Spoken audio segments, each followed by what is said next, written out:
My name is Russ. I'm on Grand Avenue in Phoenix, Arizona, and this is my next attempt at a video blog.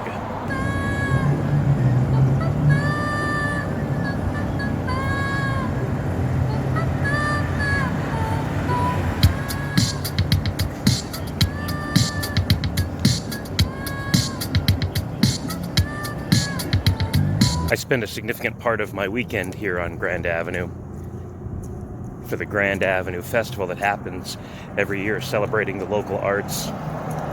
Grand Avenue is such an interesting part of town. It still betrays the tile and the brick and the iron of its industrial age, but now there's a splash of color thanks to this art renaissance going on with murals and fabrics. It would be impossible to capture all of the little flourishes and garnishes and artistic pieces that I'm seeing walking around here during the daytime, let alone all the stuff I caught that night during the festival.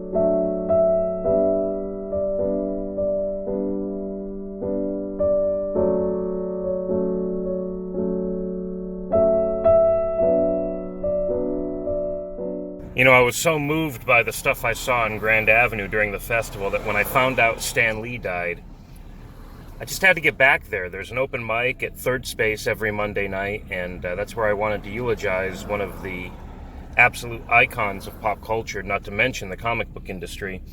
You know, Stan and Grand Avenue have a lot in common. They've seen a lot of change over the years, from an older way of doing things to a newer way of doing things, something a little more industrial to something with a little more color. So it seemed like the great place to celebrate someone who's lived such a grand life.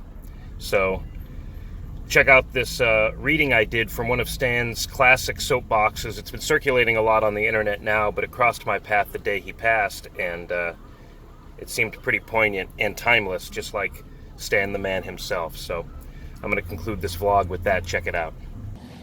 Let's lay it right on the line. Bigotry and racism are among the deadliest social ills plaguing the world today. But unlike a team of costumed supervillains, they can't be halted with a punch in the snoot or a zap from a ray gun. The only way to destroy them is to expose them, to reveal them for the insidious evils they really are. The bigot is an unreasoning hater, one who hates blindly, fanatically, indiscriminately. If his hang-up is black men, he hates all black men. If a redhead once offended him, he hates all redheads. If some foreigner beat him to a job, he's down on all foreigners. He hates people he's never seen, people he's never known, with equal intensity, with equal venom. Now, we're not trying to say it's unreasonable for one human being to bug another. But although anyone has the right to dislike another individual, it's totally irrational, patently insane to condemn an entire race, to despise an entire nation, to vilify an entire religion. Sooner or later, we must learn to judge each other on our own merits. Sooner or later, if man is ever to be worthy of his destiny, we must fill our hearts with tolerance. For then, and only then, will we truly be worthy of the concept that man was created in the image of God, a God who calls us all his children.